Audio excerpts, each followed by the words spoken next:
ಅಡ್ಡ ಮತ ಹಾಕಿದ ಬಿಜೆಪಿ ಶಾಸಕರ ಪಟ್ಟಿ ವರಿಷ್ಠರಿಗೆ ಸಲ್ಲಿಕೆಯಾಗಿದೆ. ಬಿಜೆಪಿ ರಾಷ್ಟ್ರೀಯ ಅಧ್ಯಕ್ಷ ನಿತಿನ್ ನಬೀನ್ ಭೇಟಿಯಾಗಿ ವರದಿ ಸಲ್ಲಿಸಿದ್ದಾರೆ. ವಿಜಯೇಂದ್ರ ಆರ್ ಅಶೋಕ್ ಅಧ್ಯಕ್ಷರಿಗೆ ವರದಿ ಸಲ್ಲಿಕೆಯಾಗಿದೆ. ರಾಜ್ಯದ 4 ನಾಯಕರು ಬಿಜೆಪಿ ಅಧ್ಯಕ್ಷರನ್ನ ಭೇಟಿಯಾಗಿ ಅರ್ಜಿ ಸಲ್ಲಿಸಿದ್ದಾರೆ.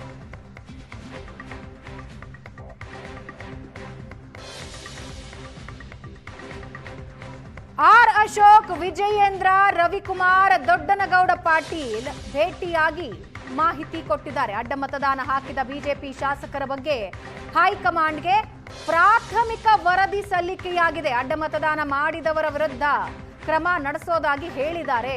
ಅಡ್ಡ ಮತದಾನ ಹಾಕಿದವರ ಬಗ್ಗೆ ಹೆಚ್ಚಿನ ಮಾಹಿತಿ ಕೇಳಿದ್ದಾರೆ. ನಾವು ಕೊಡ್ತೀವಿ.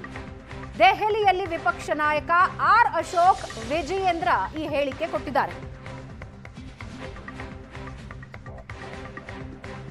ಸೊ ನಾವು ಹೋಗೋಕ್ಕೆ ಮುಂಚೆ ಅವರನ್ನು ಕೂಡ ಭಾಳ ಇನ್ಫಾರ್ಮೇಷನ್ಸನ್ನು ತಗೊಂಡಿದ್ದಾರೆ.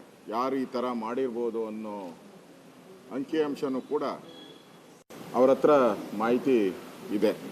ನಾವು ಇಲ್ಲಿ ನಡೆದಿರುವಂಥ ಘಟನೆ ಏನಾಗಿದೆ ಅದರ ಬಗ್ಗೆ ರಾಷ್ಟ್ರೀಯ ನಾಯಕರು ನೀವು ಕೊಟ್ಟಿರುವಂಥ ಮಾಹಿತಿ ಮೇರೆಗೆ, ನಾವು ಕೊಟ್ಟಿರುವಂಥ ಮಾಹಿತಿ ಮೇರೆಗೆ ಅವ್ರ ಮೇಲೆ ನಾವು ಸರಿಯಾದಂಥ ಸಮಯಕ್ಕೆ ಸೂಕ್ತ ಕ್ರಮಗಳನ್ನು ನಾವು ತೆಗೆದುಕೊಳ್ತೀವಿ. ನಮ್ಮ ಮೇಲೆ ಬಿಡಿ, ನಾವು ಅವರಿಗೆ ಸರಿಯಾದಂಥ ಪಾಠವನ್ನು ನಾವು ಕಲಿಸ್ತೀರಿ. ಪಾರ್ಟಿಗೆ ದ್ರೋಹ ಬಗ್ದವ್ರಿಗೆ, ಮೋಸ ಮಾಡಿದವ್ರಿಗೆ ಅನ್ನೋ ಮಾತನ್ನು ಸ್ಪಷ್ಟವಾಗಿ ಹೇಳಿದ್ದಾರೆ. ಮತ್ತು ಕರ್ನಾಟಕದಲ್ಲಿ ಪಾರ್ಟಿಯನ್ನು ಮುಂದಿನ ಚುನಾವಣೆಯಲ್ಲಿ ಗೆಲ್ಲಿಸುವಂಥ ದೃಷ್ಟಿಯಿಂದ ಒಗ್ಗಟ್ಟಾಗಿ ಒಳ್ಳೆ ರೀತಿಯಾಗಿ ಮುನ್ನಡಿಬೇಕು ಅನ್ನೋ ಮಾತನ್ನು ಕೂಡ ಹೇಳಿದ್ದಾರೆ. ಸೊ ಒಟ್ಟಾರೆ ಒಳ್ಳೆ ರೀತಿಯಾದಂಥ ಒಂದು ಮಾತುಕತೆ ಆಯಿತು.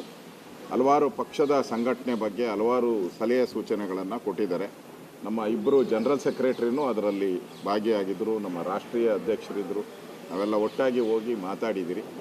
ಸೊ ಯಾರು ತಪ್ಪು ಮಾಡಿದ್ದಾರೆ, ಕ್ರಾಸ್ ವೋಟಿಂಗ್ ಮಾಡಿದ್ದಾರೆ, ಅವ್ರ ಮೇಲೆ ಕೇಂದ್ರದ ನಾಯಕರು ಸೂಕ್ತ ಕ್ರಮಗಳನ್ನು ತೆಗೆದುಕೊಳ್ತೀನಿ ಅನ್ನೋ ಮಾತನ್ನು ಸ್ಪಷ್ಟವಾಗಿ ಹೇಳಿದ್ದಾರೆ. ಈಗ ಮಾನ್ಯ ವಿಪಕ್ಷ ನಾಯಕರು ಹೇಳಿದಾಗೆ ಸವಿಸ್ತಾರವಾಗಿ ಎಲ್ಲ ವಿಚಾರಗಳನ್ನು ಕೂಡ ರಾಷ್ಟ್ರೀಯ ಅಧ್ಯಕ್ಷರ ಗಮನಕ್ಕೆ ನಾವು ತಂದಿದ್ದೇವೆ. ಅವ್ರದ್ದೇ ಆದಂಥ ಮಾಹಿತಿ ಅಧ್ಯಕ್ಷರು ಕೂಡ ಇತ್ತು. ಈ ಪ್ರಕರಣವನ್ನು ಭಾಳ ಗಂಭೀರವಾಗಿ ತೆಗೆದುಕೊಂಡಿದ್ದೇವೆ. ಯಾರು ಅನ್ಯಾಯ ಮಾಡಿದ್ದಾರೆ, ದ್ರೋಹ ಎಸಗುವಂಥ ಕೆಲಸ ಮಾಡಿದ್ದಾರೆ, ಒಂದು ಕಠಿಣವಾಗಿರ್ತಕ್ಕಂಥ ನಿರ್ಣಯವನ್ನು ಮಾಡಲೇಬೇಕಾಗ್ತದೆ.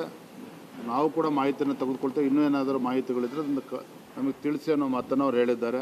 ಸಂಘಟನಾತ್ಮಕ ಕೂಡ ಸಲಹೆಗಳನ್ನು ನೀಡಿದ್ದಾರೆ. ಪಕ್ಷ ಇನ್ನೂ ಕೂಡ ಬಲಪಡಿಸುವಂಥ ಕೆಲಸ ಆಗಬೇಕು.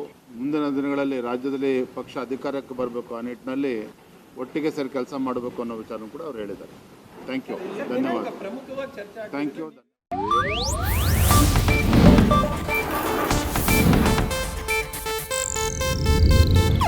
ಇದು ಏಷ್ಯಾನೆಟ್ ನ್ಯೂಸ್ ನೆಟ್ವರ್ಕ್ ಪ್ರಸ್ತುತಿ.